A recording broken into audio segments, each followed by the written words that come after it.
Étude dans 2 Timothée, on est au chapitre 4, verset 6. Vous savez, nos vies sont des louanges. Notre vie est une offrande à Dieu. Lorsqu'on a mis notre foi en Christ, on a fait de notre vie une offrande à Dieu. Ce qui est bizarre pour le monde de voir.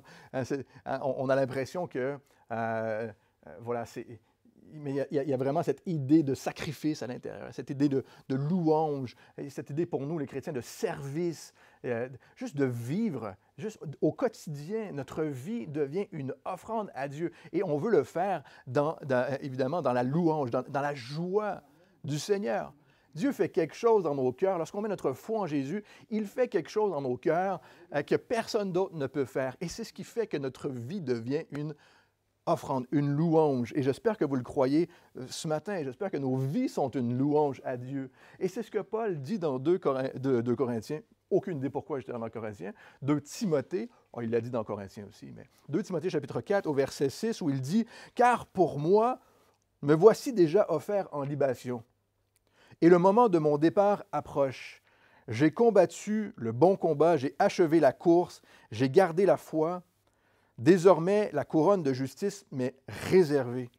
Le Seigneur, le juste juge, me la donnera en ce jour-là, et non seulement à moi, mais à tous ceux qui auront aimé son apparition. Prions, Seigneur. Nous sommes ici à cause de toi, pour toi, et on t'attend. Jésus, on t'attend. Reviens, Seigneur. Reviens. Tu nous as promis que tu allais venir. Ta parole nous le proclamait, Seigneur. Tu es venu. Et ta parole nous proclame que tu reviens. Et nous voulons vivre non seulement dans cette attente, Seigneur, mais nous voulons vivre pour toi. On te prie, Seigneur, que nos vies puissent refléter cette attente. Je te prie, Seigneur, aujourd'hui, ce matin, parle à chacun, chacune. Que chacun, chacune puisse vivre dans cette expectation, c'est un mot anglais, dans cette attente, Seigneur, dans ce désir de te revoir. S'il te plaît, fais cette œuvre. Continue à faire cette œuvre, Seigneur. Aucun de nous aujourd'hui croit que sa vie est terminée. Au contraire, en toi, Seigneur, chaque jour, tu renouvelles tes bontés, tes grâces, et tu veux nous utiliser, mais tu veux te révéler. Et non seulement ça, tu as des plans pour chacun, chacune. Je te prie ce matin, Seigneur, que chacun, chacune en ait cette conviction. Et la conviction, Seigneur, que tu reviens bientôt. En ton nom, Jésus. Amen. C'est une prière qu'on fait. C'est une prière, c'est une attente. Et j'espère vraiment que votre cœur brûle maintenant. Paul a rappelé de ranimer le don de Dieu qui est en vous. De chercher les choses de Dieu. Que notre cœur puisse brûler pour les choses de Dieu. Paul est sur le point de mourir. Il est à Rome. Et du début à la fin de sa vie, de sa vie chrétienne, il a attendu et proclamé le retour de Christ. Il a vécu dans cette attente-là. À Rome, les choses, là où Paul est, n'allaient pas exactement comme Paul aurait peut-être voulu, mais en tous les cas, je pense qu'il a remis sa vie entre les mains de Dieu, son sort, mais les choses n'allaient pas tout à fait très bien. Son procès ne se déroulait pas bien, il va le dire dans une prochaine et dernière étude dans 2 Timothée, mais son procès n'allait pas bien. Il avait eu des premières auditions qui ne s'étaient pas bien déroulées. Et il savait certainement que c'en était fini pour lui, que lors de sa dernière comparution, il allait être mis à mort. Et il réalise que ses jours sont comptés. Car pour moi, dit-il, me voici déjà offert en libation, et le moment de mon départ approche. Donc Paul a eu ses premières auditions devant Néron à ce moment-là, et devant l'empereur, ce qui n'est pas rien. Il a eu l'occasion de pouvoir proclamer l'Évangile, de partager sa foi, et il savait qu'il n'allait pas être crucifié, mais probablement décapité parce qu'on ne crucifiait pas un citoyen romain. Donc, il donne cette image de libation, de cette mort par les libations, où est-ce qu'une libation, c'est un liquide qui coule, qui est déversé. Et il savait que sa vie, son sang serait versé. Paul voyait sa mort comme une libation. Alors, qui serait, encore une fois, son sang serait répandu. Mais surtout, Paul dit ici quelque chose d'important. Il a vécu sa vie comme une offrande et sa mort en fait partie. Il a vécu sa vie comme une offrande à Dieu. La plupart d'entre nous, nous ne mourrons pas en martyrs. Certains meurent en martyrs encore aujourd'hui, hein, dans notre monde. La plupart d'entre nous, nous ne mourrons pas en martyrs. Hein, c'est un choix que les hommes font de mettre à mort d'autres personnes. On n'a pas besoin d'être dans cette attente de mourir en martyr. C'est même un peu idiot. Ce n'est pas l'idée. C'est les hommes qui mettent à mort d'autres hommes, d'autres femmes pour leur foi. Ce n'est pas nécessaire de mourir en martyr pour vivre une vie d'offrande à Dieu. Mais nous acceptons ce que le Seigneur, nous devons être dans cette attente, dans cette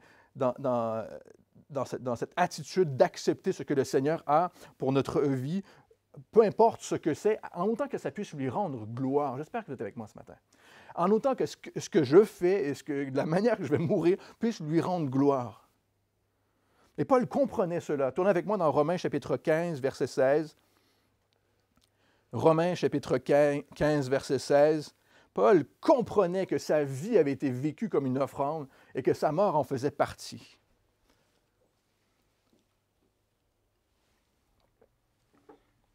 Romains 15, verset 16 nous dit « Je m'acquitte du service sacré de l'Évangile de Dieu, afin que les païens lui soient une offrande agréable, sanctifiée par le Saint-Esprit. » Je m'acquitte de mon service, hein? Partager l'Évangile. La sanctification, c'est le rôle du Saint-Esprit. C'est lui qui se charge de ça. C'est lui qui fait vivre Jésus dans notre cœur, qui manifeste la vie de Dieu dans nos vies. C'est lui qui fait ça. Lui, il s'acquitte, hein? Il s'est acquitté de son appel, du service que Dieu lui a donné. Il est un serviteur, il s'est acquitté de son service. Dans Philippiens chapitre 2, verset 17, je vous le lis, nous dit, Philippiens 2, « Mais même si je sers de libation, » et Paul était lucide hein, sur sa mort qui allait venir, il savait très bien qu'il pouvait, à proclamer l'Évangile, il pouvait être mis à mort. « Même si je sers de libation, en plus, écoutez ceci, en plus du sacrifice et de l'offrande de votre foi, je m'en réjouis, et je m'en réjouis avec vous tous. Vous aussi, réjouissez-vous de même, et réjouissez-vous avec moi. » Même en sachant qu'il pouvait être mis à mort, il se réjouissait. Mais sa vie d'offrande et le fait qu'il allait certainement mourir en martyr, il dit, en plus du sacrifice, de l'offrande de votre foi, en autant que ça puisse glorifier Dieu dans la vie de quelqu'un d'autre, que Dieu le veuille. En clair, si servir le Seigneur lui en coûte la vie et que ça puisse porter du fruit, il s'en réjouit.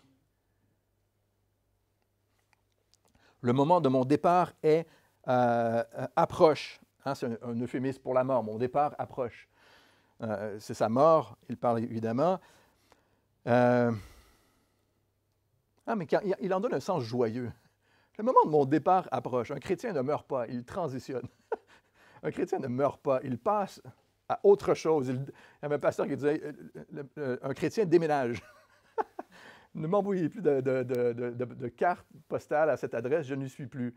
Mon adresse est céleste. Il y a un sens joyeux dans ce que Paul dit ici. Hein. Cette image-là qu'il utilise pour un bateau qui allait lancer l'ancre, qui allait lever l'ancre, pardon.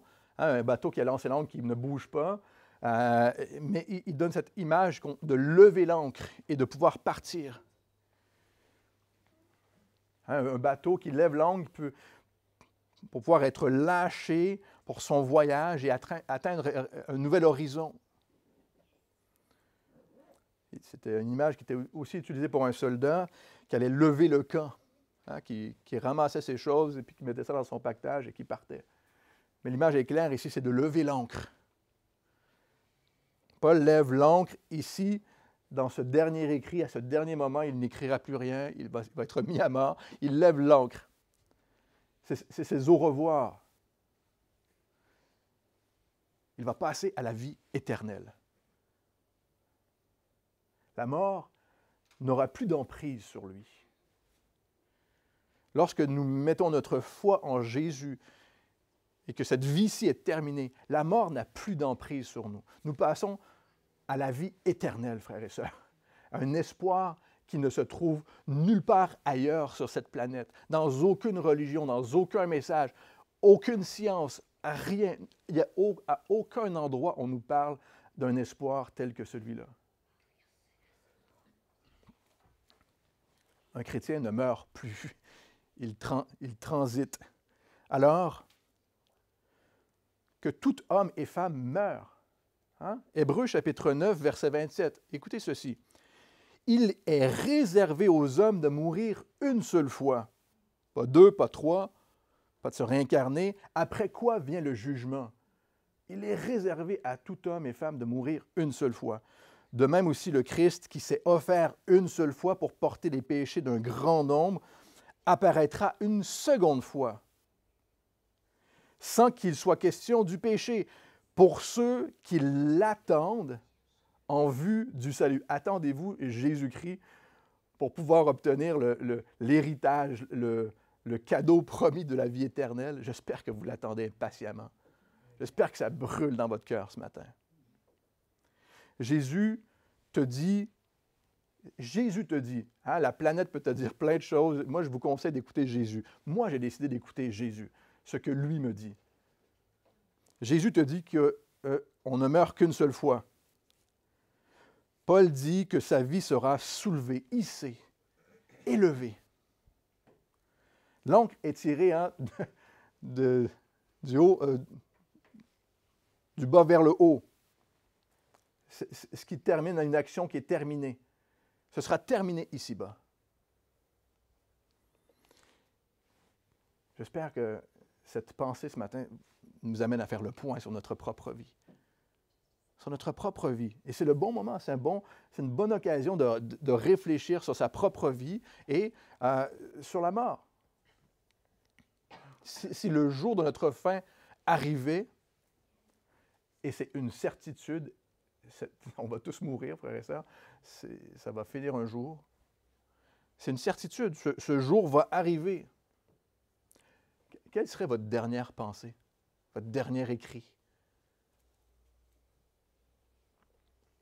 Est-ce qu'on pourrait dire, comme Paul va le dire ici, « J'ai combattu le bon combat.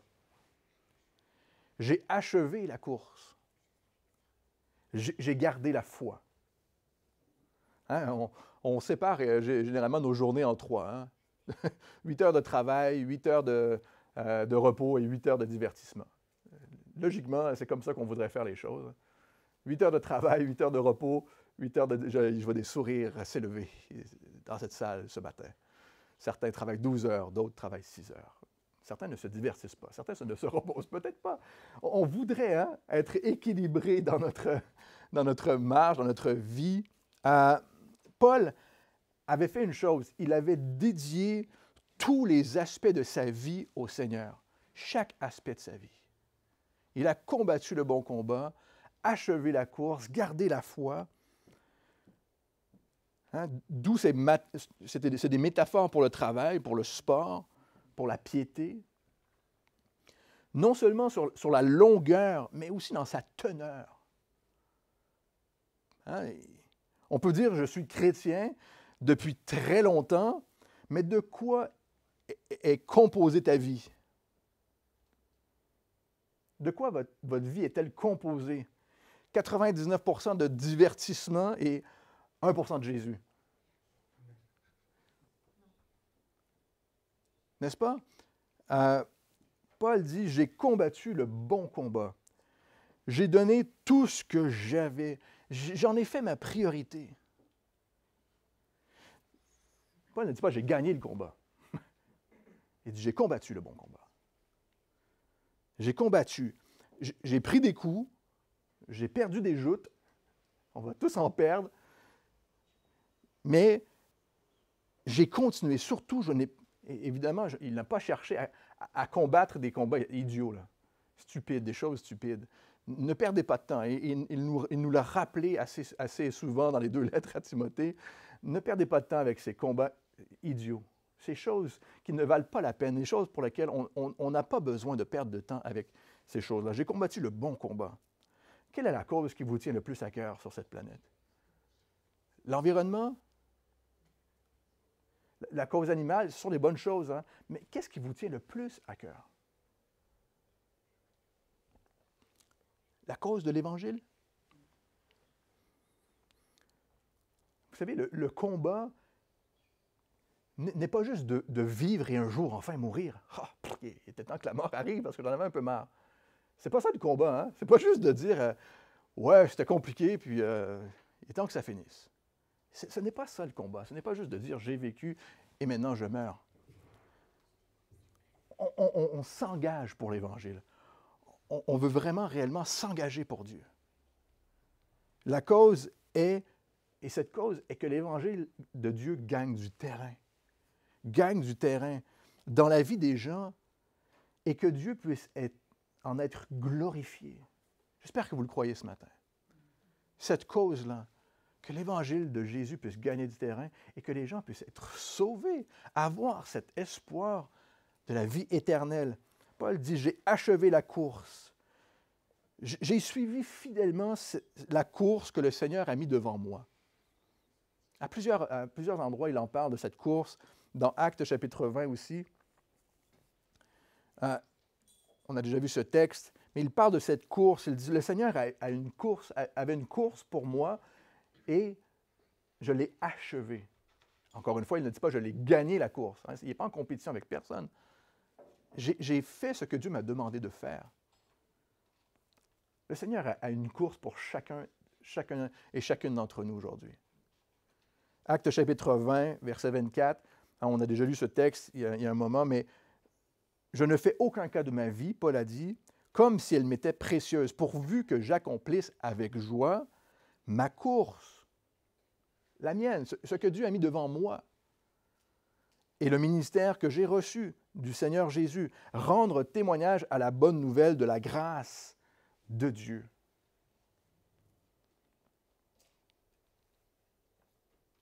Non seulement, on a vu ça au début de la lettre, Paul disait, il n'a pas fait de cas de sa vie, mais il a aussi accompli la course qui était devant lui. Il n'a pas abandonné. Le Seigneur met une course devant chacun d'entre nous. À ce moment ici de sa vie, Paul, dans Actes chapitre 20 ou dans les autres moments, c'était un but pour lui, de terminer sa course. Ici, c'est une rétrospective. Il regarde en arrière et il dit, je l'ai achevé ma course.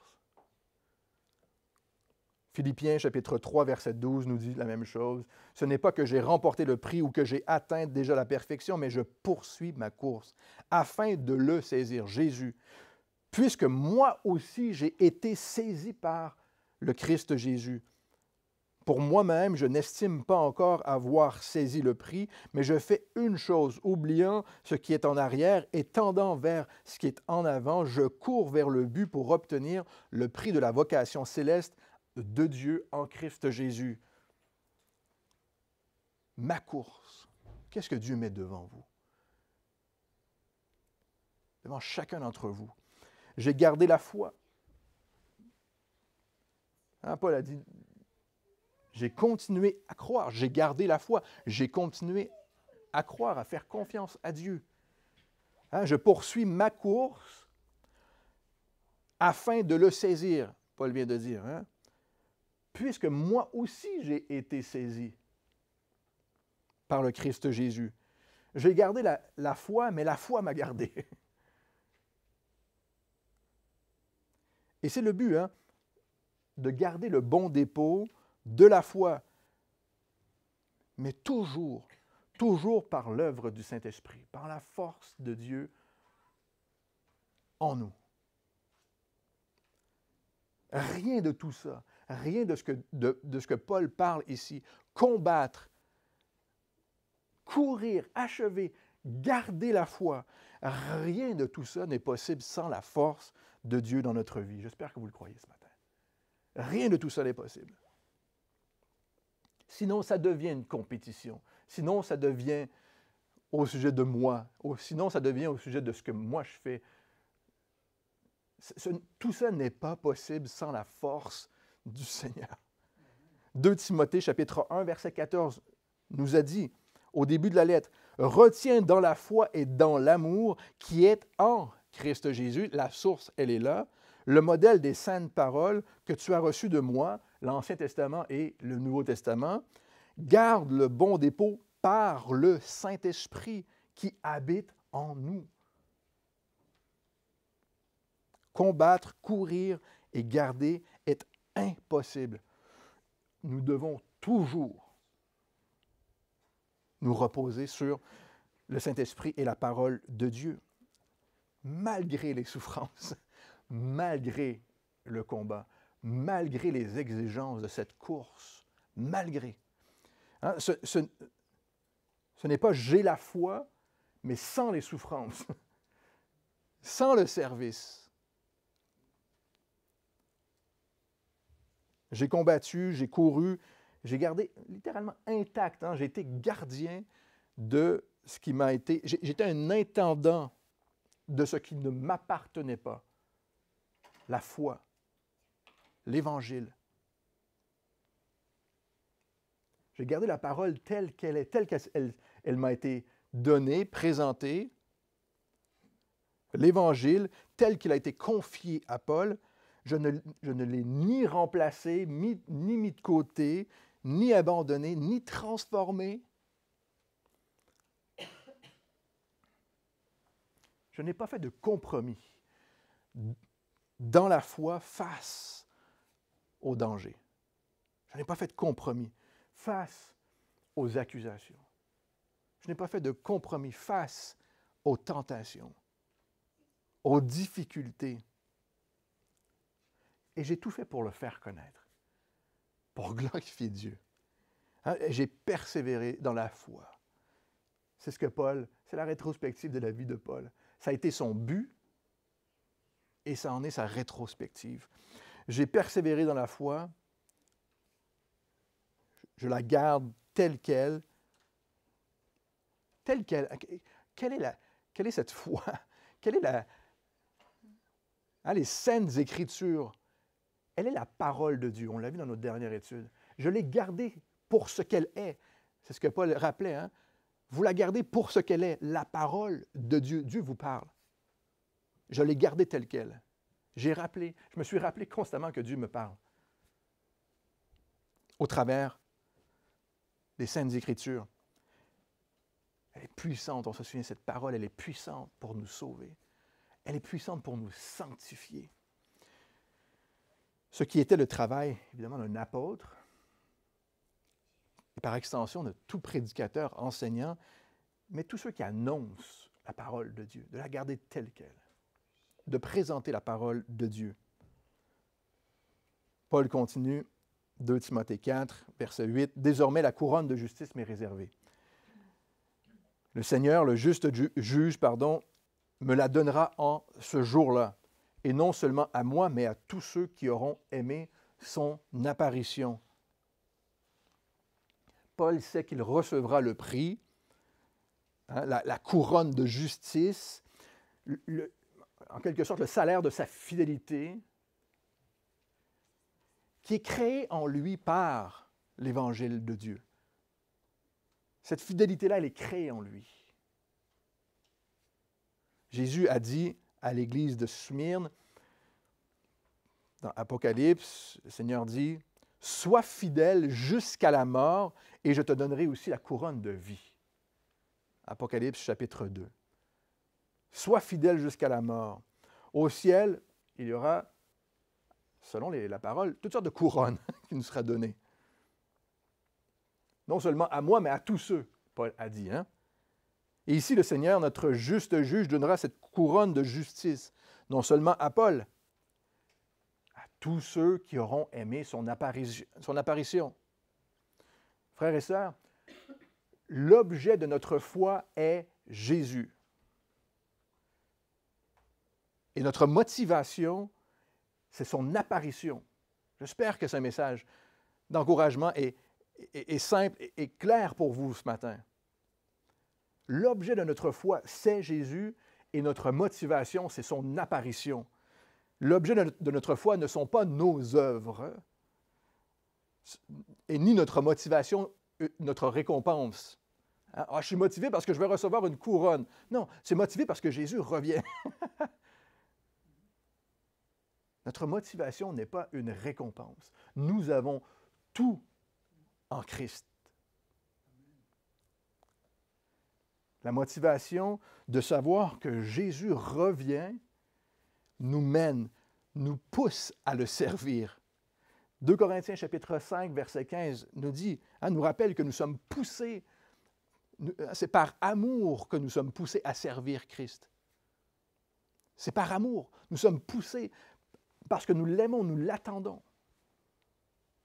Nous sommes poussés par son amour. Le jugement de Paul n'allait pas, encore une fois, en sa faveur. Donc, sans doute qu'il était dépeint avec déshonneur. Imaginez ceci. On bafouait sa réputation. Peu importe, mais je ne pense pas qu'il se faisait de cas de sa réputation, mais il était déshonoré, insulté, et on mentait à son sujet, comme on l'a fait pour Jésus.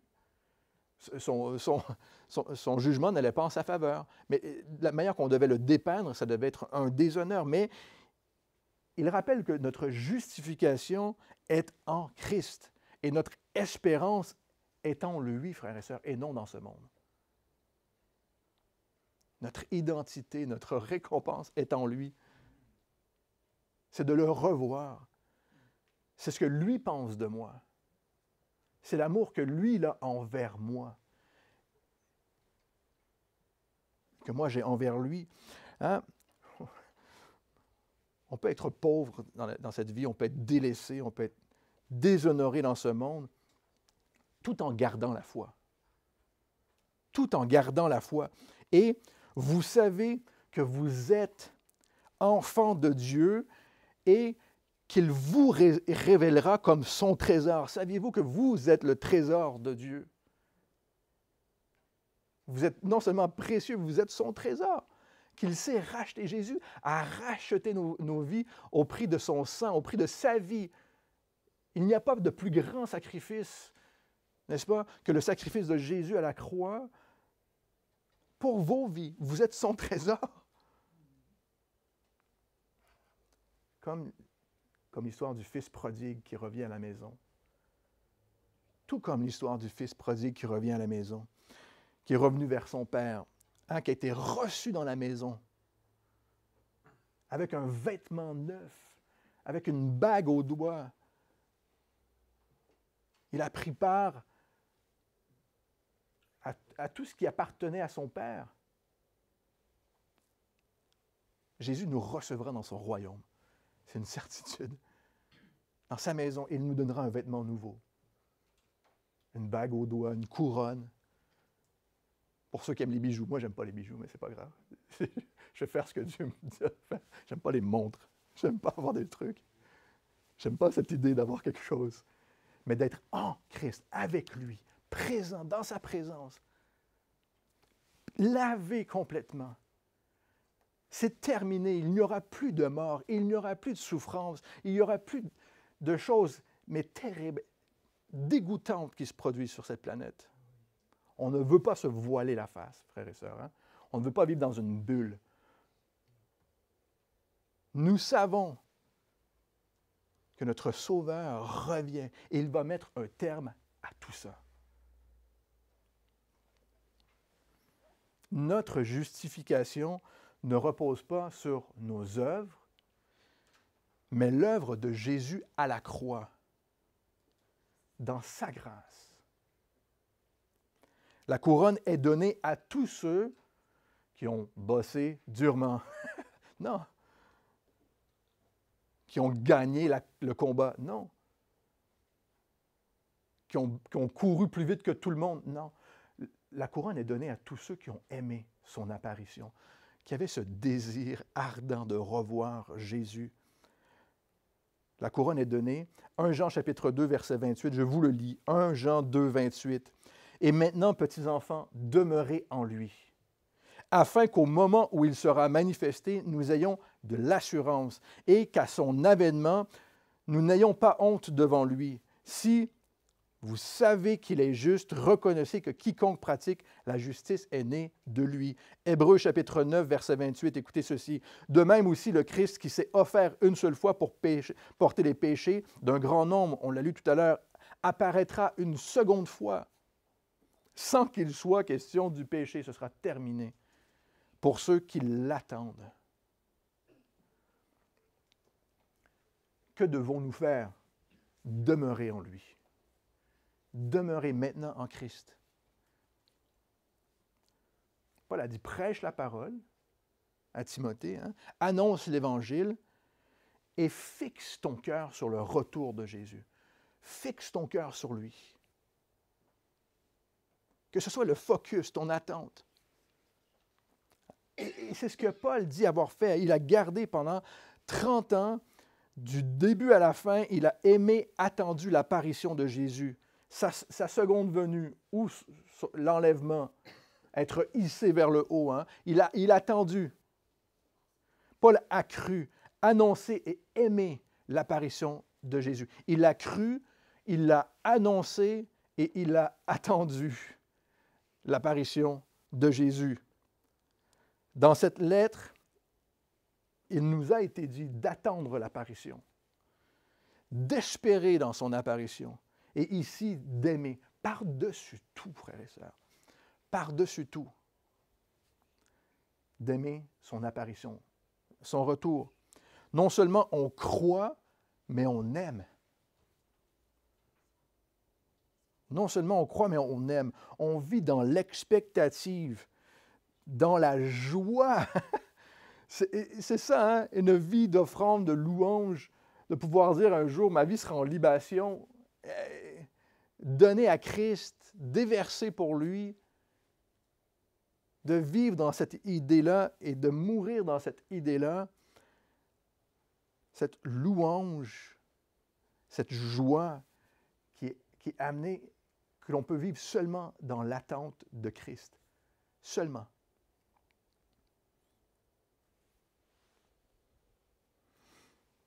C'est notre motivation. Vous savez, c'est l'Évangile. L'Évangile, c'est Jésus est venu et Jésus revient. C'est aussi simple que ça, l'Évangile. Il est mort et il est ressuscité. Jésus est venu, il l'a promis et il revient. C'est ça la saine doctrine. C'est de le rappeler constamment. De vivre comme ça, mais de le rappeler. C'est ça la saine doctrine. De mettre sa foi en lui. Et on termine avec ceci. Ceux qui n'aiment pas l'apparition de Jésus. Ceux qui n'aiment pas son apparition parce qu'ils n'ont pas mis leur foi en Jésus, on n'aime pas l'apparition parce qu'on sait que c'est la mort éternelle qui nous attend. La séparation d'avec Dieu. On ne peut pas aimer. On n'aime pas l'apparition. On ne veut pas, on a vu dans nos dernières études, on ne veut pas que Dieu nous parle. On ne veut pas entendre cette saine doctrine. Parce qu'on ne veut plus que Dieu nous parle. Alors qu'il nous dit que Jésus revient. C'est lui qui nous dit dans sa parole, il revient. Celui qui aime Jésus s'en réjouit. Mais celui qui vit dans le péché ne s'en réjouit pas. Ne veut pas entendre ces choses. Paul dira dans notre prochaine étude que Démas va faire ses vrais derniers au revoir. Il va parler de Démas, par exemple, qui a aimé le monde et a abandonné Paul. Mais s'est détourné de la foi par amour de ce présent siècle. Il a aimé le présent siècle plus que l'apparition de Jésus.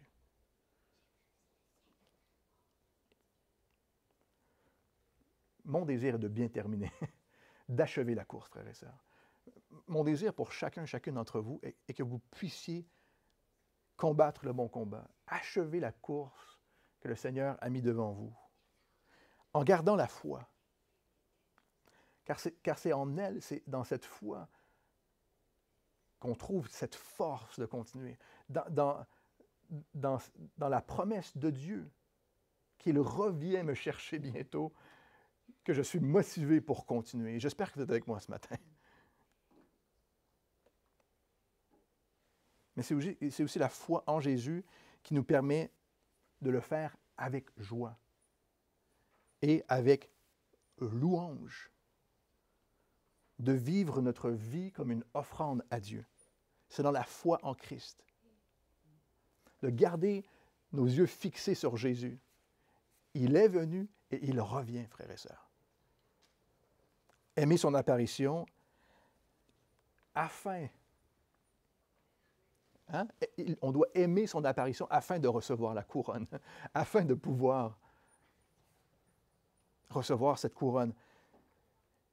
Et c'est notre prière ce matin, que le Seigneur puisse revenir bientôt et que l'on puisse, jusqu'à son retour, vivre dans cette joie, dans ce désir de le revoir, et non pas dans cette peur, dans cette crainte de le revoir. Peut-être la première fois que vous entendez ce message aujourd'hui, que Jésus revient bientôt, il revient nous chercher, il revient mettre un terme à tout ça. Et c'est ça la foi. Si vous n'avez jamais fait cette prière de donner votre vie à Christ, de penser au moment de votre mort, de dire, est-ce que, si mon jour était venu, ai-je mis ma foi en Christ afin d'attendre son retour et de recevoir cette vie éternelle, cette justification en lui. Prions, Seigneur, merci. Merci parce que tu nous as révélé, Seigneur, ta parole. Tu nous as révélé ta parole, Seigneur, tu ne t'es pas caché. C'est nous qui avons fui loin de ta parole, Seigneur. Mais on te prie maintenant, Seigneur. Reçois nos vies. Chaque aspect de notre vie, Seigneur. Chaque aspect de notre vie. On veut vivre, Seigneur, dans la joie de ce que tu fais, de ce que tu as fait et de ce que tu fais dans nos vies maintenant. Et non seulement ça, de ce que tu feras. Et tu reviens bientôt. Et nous sommes encouragés, Seigneur, parce que tu nous dis que tu reviens bientôt. Aide-nous, Seigneur, à hâter ton retour, en proclamant ta bonne nouvelle, en te donnant nos vies. Jésus, je te demande pardon pour mes péchés. Je te demande pardon, Seigneur, et je sais que tu me pardonnes. Et je te dis, Seigneur, prends ma vie. Elle est à toi. Esprit Saint, viens, habite. Et dirige ma vie. Que l'on puisse maintenant te louer, Seigneur, avec un cœur reconnaissant de ce que tu fais et encore une fois de ce que tu vas faire. En ton nom, Jésus. Amen.